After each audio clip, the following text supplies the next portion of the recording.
क्या इस बार देश से होगा भाजपा का खेल खत्म? क्या अब की बार भारत में बन पाएगी कांग्रेस के महागठबंधन यानी इंडिया की सरकार? दोस्तों, स्वागत है आपका। आज के इस वीडियो में हम बात करेंगे लोकसभा चुनाव के ओपिनियन पोल के बारे में। दोस्तों, जैसा कि आप सबको पता है, अगले साल यानी कि 2024 में लोकसभा के चुनाव होने वाले हैं। तो इस बार केंद्र में किस पार्टी की सरकार बन सकती है? क्या मोदी जी बनेंगे तीसरी बार भारत के प्रधानमंत्री, या देश जाएगा कांग्रेस के महागठबंधन यानी इंडिया के साथ? आज के इस वीडियो में ओपिनियन पोल के माध्यम से जानने वाले हैं। तो चलिए दोस्तों, वीडियो को शुरू करते हैं। यदि आपने अभी तक हमारे चैनल को सब्सक्राइब नहीं किया है तो प्लीज चैनल को सब्सक्राइब करके बेल आइकन को प्रेस कर दें और वीडियो के कमेंट में अपनी राय अवश्य लिखें। आपको क्या लगता है इस बार किस पार्टी की सरकार बन सकती है?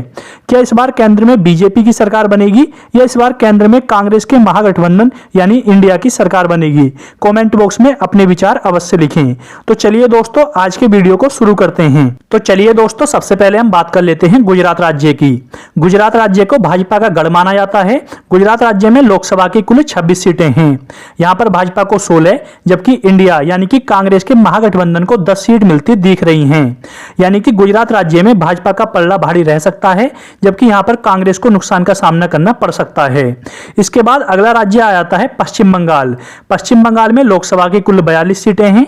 यहां पर भाजपा को कुल 9, जबकि कांग्रेस के महागठबंधन यानी इंडिया को 33 सीट मिलती दिख रही हैं। यानी कि पश्चिम बंगाल राज्य में कांग्रेस के महागठबंधन यानी इंडिया को बहुत ज्यादा फायदा होने वाला है।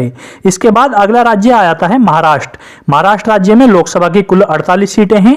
यहां पर भाजपा को 38, जबकि इंडिया को 10 सीट मिलती दिख रही हैं। यानी कि महाराष्ट्र राज्य में भाजपा को काफी ज्यादा फायदा होने वाला है, जबकि कांग्रेस को काफी ज्यादा नुकसान का सामना करना पड़ सकता है। अब बात करते हैं उत्तर प्रदेश की। उत्तर प्रदेश में लोकसभा की कुल 80 सीटें हैं, जो कि किसी भी राज्य के दृष्टिकोण से सर्वाधिक लोकसभा सीटों वाला राज्य है। यहां पर भाजपा को 47, जबकि इंडिया के महागठबंधन को 33 सीट मिलती दिख रही हैं। यानी कि उत्तर प्रदेश राज्य में भी भाजपा का पलड़ा भारी रहने वाला है। इसके बाद अगला राज्य आ जाता है तमिलनाडु। तमिलनाडु में लोकसभा की कुल 39 सीटें हैं। यहां पर भाजपा को 9, जबकि इंडिया को 30 सीट मिलती दिख रही हैं।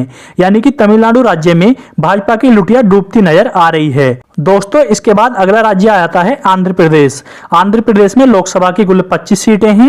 यहां पर भाजपा को 4, जबकि इंडिया को 13 और अन्य दलों को 18 सीट मिलती दिख रही हैं। यानी कि आंध्र प्रदेश में अन्य दलों का पलड़ा भारी रहने वाला है, जबकि इंडिया और कांग्रेस को यहां पर नुकसान का सामना करना पड़ सकता है। दोस्तों, इसके बाद अगला राज्य आ जाता है बिहार। बिहार में लोकसभा की कुल 40 सीटें हैं।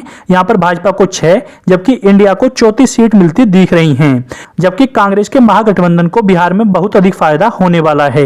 इसके बाद अगला राज्य आ जाता है मध्य प्रदेश। मध्य प्रदेश में कुल 29 लोकसभा सीटें हैं। यहां पर भाजपा को 8, जबकि कांग्रेस के महागठबंधन यानी इंडिया को 21 सीट मिलती दिख रही हैं। यानी मध्य प्रदेश राज्य में कांग्रेस के महागठबंधन को बहुत अधिक फायदा होने वाला है। इसके बाद अगला राज्य आ जाता है राजस्थान। राजस्थान में भी लोकसभा की कुल 25 सीटें हैं। यहां पर भाजपा को 14, जबकि इंडिया को 11 सीट मिलती दिख रही हैं। यानी कि राजस्थान राज्य में इंडिया यानी कि कांग्रेस के महागठबंधन को नुकसान का सामना करना पड़ सकता है, जबकि भाजपा का पलड़ा यहां पर भारी रहने वाला है। दोस्तों, वीडियो के अंत तक अवश्य बने रहें। वीडियो के अंत में हम आपको बताने वाले हैं कि इस बार किस पार्टी की सरकार केंद्र में बनने वाली है। इसके बाद अगला राज्य आ जाता है कर्नाटक। कर्नाटक में कुल 28 लोकसभा सीटें हैं। यहां पर भाजपा को कुल 7, जबकि इंडिया को इसकी तिगनी सीटें यानी कि 21 लोकसभा सीटें मिलती दिख रही हैं। यानी कि कर्नाटक राज्य में कांग्रेस के महागठबंधन यानी इंडिया का पलड़ा काफी भारी रहने वाला है। इसके बाद अगला राज्य आ जाता है ओडिशा। ओडिशा राज्य में कुल 21 लोकसभा सीटें हैं। यहां पर भाजपा को 4, जबकि इंडिया को 11 और अन्य दलों को 6 सीट मिलती दिख रही हैं। यानी कि ओडिशा राज्य में भी इंडिया को काफी अधिक फायदा होने वाला है। दोस्तों, इसके बाद अगला राज्य आ जाता है तेलंगाना। तेलंगाना में कुल 17 लोकसभा सीटें हैं। यहां पर भाजपा को कुल 2, जबकि इंडिया को 14 और अन्य दलों को 1 सीट मिलती दिख रही है। यानी कि तेलंगाना राज्य में भी भाजपा की लुटिया डूबती नजर आ रही है। इसके बाद अगला राज्य आ जाता है केरल। केरल एक शिक्षित राज्य माना जाता है और यहां पर 20 लोकसभा सीटें हैं। यहां पर भाजपा का खाता खुलने की कोई संभावना नहीं है, जबकि इंडिया के खाते में 16 और अन्य के खाते में 4 लोकसभा सीटें जाती दिख रही हैं।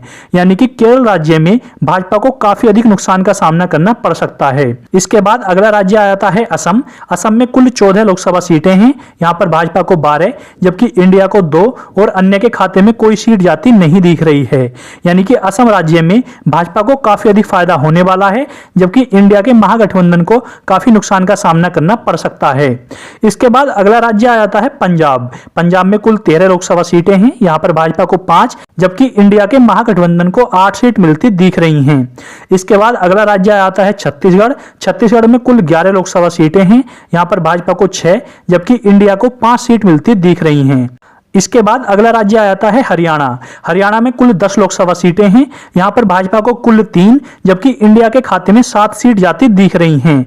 यानी कि हरियाणा राज्य में भी इंडिया को काफी अधिक फायदा होने वाला है। इसके बाद अगला राज्य आ जाता है झारखंड। झारखंड में कुल 14 लोकसभा सीटें हैं। यहाँ पर भाजपा को 4 जबकि इंडिया के खाते में 10 सीट जाती दिख रही हैं। यानी कि झारखंड राज्य में भी कांग्रेस के महागठबंधन को बहुत अधिक फायदा होने वाला है। दोस्तों हम बात करें दिल्ली राज्य की, तो दिल्ली में कुल 7 लोकसभा सीटें हैं। यहां पर भाजपा को 4 जबकि इंडिया के खाते में 3 सीट जाती दिख रही हैं। इसके बाद अगला राज्य आ जाता है हिमाचल प्रदेश। हिमाचल प्रदेश की 4 लोकसभा सीटों में से भाजपा को 1 जबकि इंडिया को 3 सीट मिलती दिख रही हैं। इसके बाद अगला राज्य आ जाता है आपका अरुणाचल प्रदेश। यहां पर कुल 2 लोकसभा सीटें हैं। यहां पर भाजपा और कांग्रेस के बीच बराबर की टक्कर होने वाली है। यानी कि यहां पर भाजपा और कांग्रेस को 1-1 लोकसभा सीट मिलती दिख रही है। इसके बाद अगला राज्य आ जाता है गोवा। गोवा में कुल 2 लोकसभा सीटें हैं। यहाँ पर भाजपा और कांग्रेस के खाते में 1-1 सीट जाती दिख रही है। यदि दोस्तों हम बात करें जम्मू कश्मीर राज्य की, तो यहाँ पर कुल 6 लोकसभा सीटें हैं। यहाँ पर भाजपा और कांग्रेस के बीच बराबर की टक्कर होने वाली है। यानी कि जम्मू कश्मीर की 6 लोकसभा सीटों में से भाजपा और इंडिया के खाते में 3-3 सीट जाती दिख रही हैं।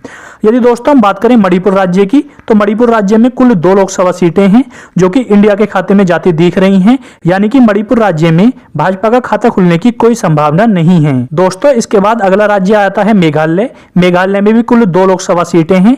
यहाँ पर भी दोनों के खाते में 1-1 सीट जाती दिख रही है। यानी कि इंडिया और भाजपा के खाते में 1-1 सीट जाती दिख रही है। इसके बाद अगला राज्य आता है उत्तराखंड। उत्तराखंड में कुल 5 लोकसभा सीटें हैं। यहाँ पर भाजपा को 3 जबकि इंडिया के खाते में 2 लोकसभा सीटें जाती दिख रही हैं। दोस्तों हम बात करें नागालैंड की, तो नागालैंड में एकमात्र लोकसभा सीट है जो कि इंडिया के खाते में जाती दिख रही है। यानी कि नागालैंड में भाजपा का खाता खुलने की संभावना नहीं है। इसके बाद अगला राज्य आता है सिक्किम। सिक्किम की भी एकमात्र लोकसभा सीट इंडिया यानी कि कांग्रेस के महागठबंधन के खाते में जाती दिख रही है। इसके बाद हम बात करें त्रिपुरा राज्य की, तो त्रिपुरा राज्य में भी भाजपा का खाता खुलने की कोई संभावना नहीं है। यानी कि त्रिपुरा की 2 लोकसभा सीटें इंडिया यानी कांग्रेस के महागठबंधन के खाते में जाती दिख रही हैं। यदि दोस्तों हम बात करें केंद्र शासित प्रदेशों की, तो केंद्र शासित प्रदेशों में कुल 6 लोकसभा सीटें हैं और केंद्र शासित प्रदेशों में भी भाजपा और कांग्रेस के बीच बराबर की टक्कर होने वाली है। यानी कि केंद्र शासित प्रदेशों की 6 लोकसभा सीटों में से भाजपा और इंडिया के खाते में 3-3 लोकसभा सीट जाती दिख रही हैं। यदि हम कुल लोकसभा सीटों यानी कि 543 लोकसभा सीटों के ओपिनियन पोल की बात करें, तो यहां पर भाजपा को 208 जबकि कांग्रेस के महागठबंधन यानी इंडिया को 302 और अन्य को 33 सीट मिलती दिख रही हैं। जबकि साथियों मैंने आपको वीडियो के प्रारंभ में बताया था कि केंद्र में सरकार बनाने के लिए 543 सीटों में से किसी भी दल को 273 सीटों की आवश्यकता होती है। यानी कि किसी पार्टी के पास यदि 273 या उससे अधिक सीट होती हैं तो वो केंद्र में आसानी से सरकार बना सकता है। जबकि इंडिया यानी कि कांग्रेस के महागठबंधन को यहाँ पर 302 सीट मिलती दिख रही हैं। तो ओपिनियन पोल के आधार पर हम कह सकते हैं कि 2024 में यानी कि आने वाले लोकसभा के इलेक्शन में कांग्रेस का महागठबंधन यानी इंडिया अपनी सरकार बनाने जा रहा है। दोस्तों आप हमारे इस ओपिनियन पोल से कितने सहमत हैं कमेंट बॉक्स में अवश्य लिखें और वीडियो के कमेंट बॉक्स में अपने विचार अवश्य लिखें। आपको क्या लगता है आने वाले लोकसभा चुनाव यानी 2024 के लोकसभा चुनाव में देश में किस पार्टी की सरकार बन सकती है।